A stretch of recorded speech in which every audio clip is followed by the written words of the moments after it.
मैं हूँ फराह इकरार, इस दुआ और उम्मीद के साथ कि आप जहाँ कहीं भी हों, खैर खैरियत से हों, अपने घर वालों के साथ खुशबाश अंदाज में अपनी ज़िंदगियों को गुजार रहे हों।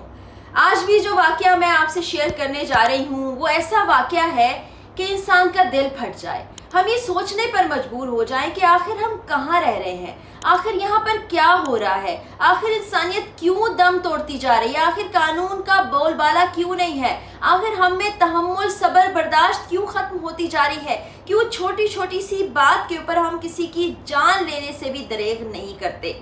ये फैसलाबाद का वाक़या है। LPG पर यह वाक़या शुरू हुआ, जिसकी कीमत ज़्यादा मांगी गई। गुस्से में आकर जो रिक्शा ड्राइवर था अब्दुल जब्बार, उसने कहा कि मैं ये कीमत अदा नहीं करता। दुकानदार शाहिद था, गुस्से में आके उन साहब ने पेट्रोल की बोतल मारी। जवाबन जो दुकानदार था उसने पेट्रोल की बोतल रिक्शा ड्राइवर पर मारी। उसके बाद उसको आग लगा दी गई। वो शख्स जल गया, किस तरह से तड़पा होगा, उसके साथ क्या हुआ होगा। फिर उसको एलाइट बन हस्पताल लेकर जाया गया, लेकिन जितनी तकलीफ़ में वो था, जितना ज़्यादा वो जल चुका था, वो जांबर ना हो सका। 3 यतीम बच्चे अपने पीछे छोड़कर चला गया। इंसानियत इस वक्त आंसू बहा रही है। दर्द दिल रखने वाले इंसान परेशान हैं, दुहाइयाँ दे रहे हैं, कर कुछ नहीं सकते क्योंकि कानून ही खामोश बैठा है। अभी तक इस वाक़े पर भी कोई कार्रवाई नहीं हुई, कोई सोमोटो एक्शन नहीं लिया गया। गरीब इंसान था, ज़िंदगी से हाथ धो बैठा, और अब उसके बच्चों का क्या होगा। इस वक्त फैसलाबाद से हमारे प्यारे भाई हैं जो हमें मुख्तलिफ़ चीज़ों के बारे में अपडेट करते रहते हैं, वाक़यात को कवर करते हैं। उमर चीमा, उनसे हम जान लेते हैं कि उमर इस वक्त कहाँ हैं और ये वाक़या किस तरह से पेश आया। जी उमर, अस्सलाम वालेकुम, बताइएगा इस वाक़े के बारे में। जी बिस्मिल्लाहिर्रहमानिर्रहीम। बिल्कुल फरापी, इस वक्त मैं उस रास्ते की जानिब गामज़न हूँ, उस घर की जानिब गामज़न हूँ, और आज उस घर की जो स्टोरी है जो मैं आपको बताने जा रहा हूँ, उस स्टोरी के सुनने के बाद, उस स्टोरी के बताने के बाद अगर मैं ये कहूँ कि ज़मीन फट जाए, आसमान फट जाए और आसमान से पत्थरों की बारिश होने लग जाए, तो मेरा ख्याल है कि कौम उस पर ताज्जुब ना करे, क्योंकि ऐसा दिलखराश वाक़या शहर फैसलाबाद में, सरज़मीन फैसलाबाद में रिपोर्ट हुआ है कि जिसके बाद मैं ये भी कह सकता हूँ कि इंसानियत मुकम्मल तरीके से दम तोड़ चुकी हुई है। वाक़या कुछ इस तरह से है कि एक शख्स रात 11:30 बजे 20 तारीख की रात को जाता है और वो अपने रिक्शे के अंदर गैस डलवाता है। गैस थोड़ी सी ज़्यादा डल जाती है या कुछ मखसूस मकदार से कम डल जाती है। महज 120 रुपये के तनाज़े के ऊपर जो दुकानदार हैं, जो गैस डालने वाली दुकानों के मालिकान थे, उनकी जानिब से रिक्शा ड्राइवर को पेट्रोल की बोतल के ऊपर आग लगाकर उस शख्स को आग लगा दी गई। और ये वाक़या रिपोर्ट हुआ है शहर फैसलाबाद के अंदर। वो शख्स पूरा झुलस गया। पूरा झुलसने के बाद उस शख्स को, जिस वक्त उसका 11 साल का छोटा सा बेटा अपने रिक्शे में, उसी रिक्शे में बिठाकर ले जाना चाह रहा था, अगेन मुल्जिमान की जानिब से रोका गया और कहा गया कि नहीं, इसका दम यहीं पर निकलेगा, ये शख्स यहीं पर फौत होगा, ये शख्स यहीं पर मरेगा, तब हमारी अना को तस्कीन पहुंचेगी, वगरना हम इस शख्स को इस तरह से अस्पताल नहीं ले जाने देंगे। बहरहाल अहले इलाका के ताउन से, अहले इलाका की मिन्नत समाजत से मुल्जिमान ने ये इजाज़त दी कि 11 साल बेटा उस रिक्शे को ड्राइव करके जनरल अस्पताल गुलाम अहमदाबाद फैसलाबाद अपने वालिद को लेकर जाता है। गुलाम अहमदाबाद का जो जनरल अस्पताल है, वहाँ से रेफ़र कर दिया जाता है उस पेशेंट को अलाइड अस्पताल के बर्न सेंटर में, और फिर वहाँ पर अल्टीमेटली वो शख्स अपनी जान की बाजी हार जाता है। आज हम उस शख्स के घर जाएंगे, उस शख्स के लवाहिकीन से बात करेंगे और जानने की कोशिश करेंगे कि क्या उन मुल्जिमान के ख़िलाफ़ कोई मुकदमा दर्ज हुआ। और वो 3 छोटे छोटे यतीम बच्चे, एक की उम्र 11 साल, एक की 7-8 साल और एक बिल्कुल 5 साल का बच्चा, उनके सरों पर दस्ते शफ़क़त रखने वाला कौन है, ये तमाम तरह हवाला हम जानते हैं। उन्हीं के घर पर पहुँचते हैं और फिर आपको दिखाते हैं।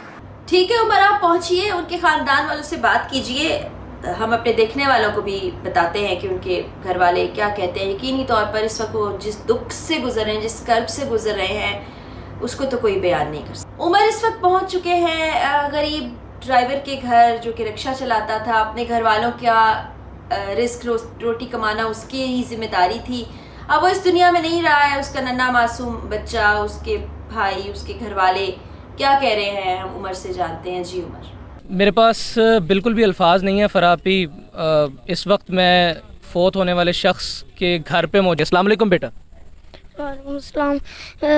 मेरे पापा वहाँ गैस भरवाने गए तो उनको गैस का जितनी का कहा उन्होंने उससे ज़्यादा किया, उससे ज़्यादा गैस की, और पैसे उन्होंने ज़्यादा मांगे। मेरे पापा के पास पैसे नहीं थे, मेरे पापा के पास पैसे नहीं थे, तो वो उनको कह रहे थे मेरे से गाड़ी की कापी ले लें। वो नहीं मार, वो कहते हमें नगद पैसे चाहिए, तो इस वजह से वो मारने लगे पापा को। और काफ़ी जाने थे, 5-6 जाने थे, वो पापा को मारे थे और पेट्रोल वाली बोतल को आग लगाकर पापा के ऊपर पेट्रोल फेंक दिया और पापा को धक्का दिया और 5-6 जाने मार रहे थे पापा को। उस वक्त बेटा आग लग चुकी हुई थी? हाँ जी। अच्छा, तो आप कौन सी क्लास में पढ़ते हैं? आप क्यों जाते थे पापा के साथ? अभी तो आप बहुत छोटे हैं। मैं 6th क्लास में पढ़ता हूँ। मैं वैसे जब गाड़ी ख़राब हो जाती है या कोई ज़रूरत पड़ती है चीज़ की, गाड़ी ख़राब होती है, तो पापा कहते थे गाड़ी ख़राब हो या कोई मसला बन जाए तो इसी वजह से तुम मेरे साथ आ जाया करो। तो फिर अच्छा, उसके बाद जब आपने रिक्शा चलाया, रिक्शा आपको चलाना आता है? सारा सही रिक्शा चला लेते हैं? मुझे रिक्शा चलाने आता है। ठीक है। आपने कैसे अपने बाबा को उन सारे लोगों से जो मार रहे थे उनसे अलहदा करके रिक्शे में बिठाया? अलहदा एक भाई था और बाकी है थे मोहल्ले के, उन्होंने उनको कहा इनको जाने दो, उन पहले आग बुझाई है। फिर वो जलन ज़्यादा हो रही थी, वो कोई एम्बुलेंस नहीं आ रही थी। ये पापा मेरे रक्शे में बैठे हैं, मैं लेकर जाने लगा, उन्होंने रक्षा बंद कर दिया है। गैस वालों ने आगे खड़े हो गए, कहते हमने जाने नहीं देना, और पापा गला नपा रहे थे। काफ़ी जानों ने रोका है। फिर काफ़ी साथ वालों ने मेहनत की है कि इनको जाने दो, पहले ही पेशेंट की ज़्यादा तबीयत ख़राब हुई है। फिर उन्होंने जाने दिया रक्षा स्टार्ट करके। फिर मैं लेके गया हूँ, जगह का बता रहे थे। फिर आप हॉस्पिटल ले गए? जी, मैं हॉस्पिटल ले गया।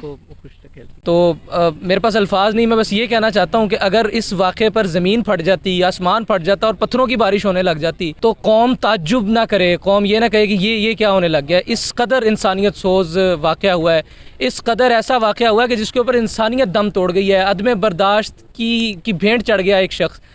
वाक़या छोटा सा ये था कि 20 तारीख की रात 11:30 बजे एक रिक्शा चलाने वाला आदमी जाता है और अपनी रिक्शे के अंदर वो गैस डलवाता है। वो जितनी गैस कहता है उससे कुछ कम डाल दी जाती है और पैसे उससे मुकम्मल वसूल कर लिए जाते हैं। इस बात पर तनाज़े का आगाज़ होता है और तनाज़ा चलता चलता हाथापाई तक पहुंच जाता है। जिस वक्त हाथापाई पर पहुंचता है, दोनों जानिब से एक दूसरे को बुरा भला कहा जा रहा होता है, तलख कलामी चल रही है, हाथापाई चल रही है। इसी असना में ये आप बोतल जो इस वक्त मेरे हाथ में देख रहे हैं, इसी तरह की एक बोतल थी जिसके अंदर पेट्रोल था। उसके ढक्कन को थोड़ा सा ढीला करके उसके ढक्कन को आग लगा के इसको दबाया जाता है बोतल को, और जिस वक्त दबाया जाता है बोतल को तो उस बोतल के अंदर से आग निकलती है। पेट्रोल नहीं निकलता, उस बोतल के अंदर से आग निकलती है और वो आग सीधी जाकर अगले बंदे के चेहरे पे लगती है। चेहरे के बाद उसके पूरे जिस्म को वो आग जो है उस बंदे के पूरे जिस्म को लपेट में ले लेती है और उस बंदे को बावजूद इसके कि वो झुलस चुका था, बावजूद इसके कि उसको आग लग चुकी थी, वो बंदा सड़क पे इधर उधर फिर रहा है।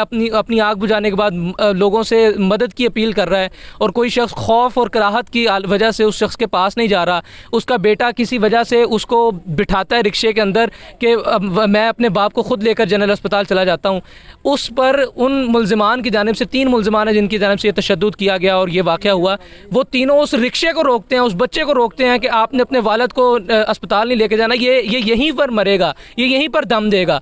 और उस बच्चे उस शख्स पर जो झुलस चुका है आग में, उसके ऊपर मज़ीद तशद्दुद किया जाता है, उसको मज़ीद ज़द-ओ-कोब का निशाना बनाया जाता है, उसका गला दबाया जाता है और फिर अल्टीमेटली लोगों की मिन्नत समाजत के बाद उस बंदे को वहाँ से रिलीज़ किया जाता है और उसका बेटा अपने उस रिक्शे के अंदर अपने बाप को जनरल अस्पताल गुलाम मोहम्मदाबाद फैसलाबाद लेकर जाता है। वहाँ से एक इब्तदाई तिब्बी अमदाद के बाद उसके वालिद को अलाइड अस्पताल के बर्न सेंटर में मुंतकिल कर दिया जाता है, रेफ़र कर दिया जाता है। वहाँ पर जाकर वो शख्स बंदा अपनी जान की बाजी हार जाता है और अपने 3 बच्चों को, जिनमें से एक की उम्र 11 साल है, एक की उम्र 7-8 साल के करीब है और एक की उम्र बिल्कुल 4-5 साल की है, उनको यतीम करके इस दुनिया फ़ानी से कूच कर जाता है, इस दुनिया फ़ानी से चला जाता है। उनके बड़े भाई मेरे साथ मौजूद हैं, इनसे पूछते हैं कि कानूनी महाज पर उनका ये केस किस सतह पर पहुंच चुका हुआ है। अस्सलाम वालेकुम। वालेकुम। बताइएगा कि आपका केस किस मरहले पर जा चुका हुआ है? जी, ये केस में ऐसा FIR हो गई है, तो उसमें जो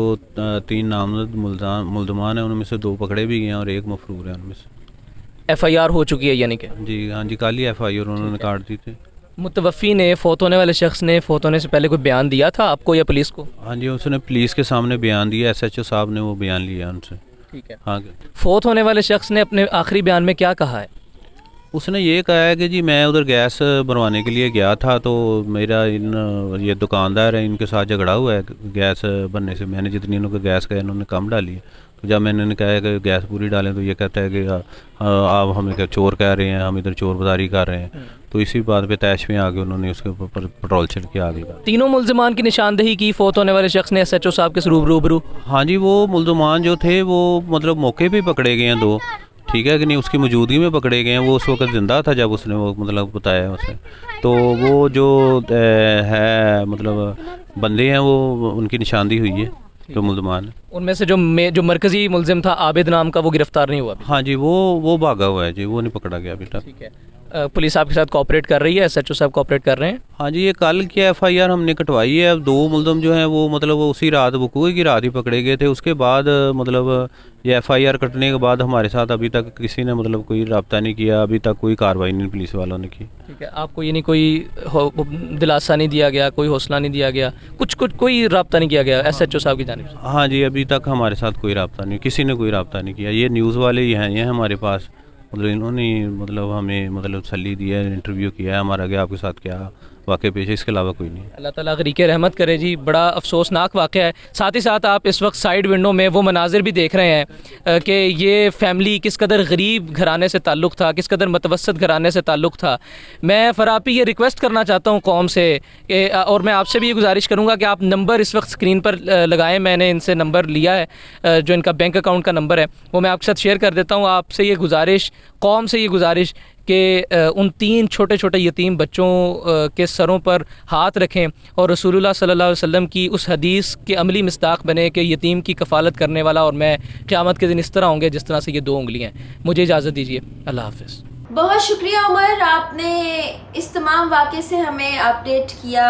120 रुपये का तनाज़ा जो एक इंसान की ज़िंदगी ले गया, उसके बच्चों को यतीम कर गया, उसके ख़ानदान में अब कोई नहीं है जो उनकी कफ़ालत करेगा, ना जाने क्या होगा। हमने नंबर भी चलाया है अपने इस वीडियो में कि ये उन्हीं का अकाउंट नंबर है, आप वेरीफाई करके उन लोगों की मदद कर सकते हैं। हम अपने तौर पर भी मदद कर रहे हैं क्योंकि इस वक्त उनको मदद की ही ज़रूरत है और ज़ाहिर है ज़िंदगी गुजारने के लिए आपको इस वक्त रुपयों की, पैसों की इंतहाई ज़रूरत होती है। तो जो ऐसे अफराद देख रहे हैं जो साहिब हैसियत हैं, जो मदद करना चाहते हैं, वो खुद चले जाएं उनके घर, इन गरीब लोगों को, गरीब बच्चों को देख लें। मुझे तो उस बच्चे को देख के, उसकी बातें सुन के यकीन जानिए कि मैं आपको दिल खोल के नहीं दिखा सकती किस वक्त कैसा महसूस कर रही हूँ। और रोज़ाना की तरह आज भी यही दुआ है, हर वक्त हर दम ये दुआ रहती है कि हमारे मुल्क में ऐसे वाक़यात पेश ना आएँ, हम इस तरह की तकलीफ़ मनाजिर ना देखें, बच्चे यतीम ना हों। यकीन जाने मेरे से अपने जज्बात पर काबू नहीं रखा जाता। मैं कितने दिन परेशान होती हूँ, डिप्रेस होने लगती हूँ, लेकिन हम अपने तौर पे कोशिश ही कर सकते हैं ना कि इन चीज़ों को ठीक किया जाए और उसका ये हल है कि आवाज़ उठाई जाए, अरबाब इख्तियार तक जाया जाए, पुलिस डिपार्टमेंट को थोड़ा सा झंझोड़ा जाए, हुकूमत से इस्तदाएँ की जाए। हालांकि हुकूमत तो इस वक्त सिर्फ अपने जंगो जदल में लगी हुई है, अपनी कुर्सी बचा रही है, कोई कुर्सी हासिल करना चाहता है। तो ये हमारा अलमिया है कि अवाम की तरफ कोई नहीं देखता, वरना 120 रुपये की क्या औकात है जिसकी खातिर ये शख्स अपनी जान से चला गया। बहुत दुखी दिल के साथ आपसे इजाज़त चाहूँगी, लेकिन दुआ करूँगी आप लोग भी दुआ कीजिएगा कि अल्लाह ताला हम सब पाकिस्तानियों पर और हमारे प्यारे पाकिस्तान पर अपना ख़ास करम करे। अल्लाह हाफ़िज़।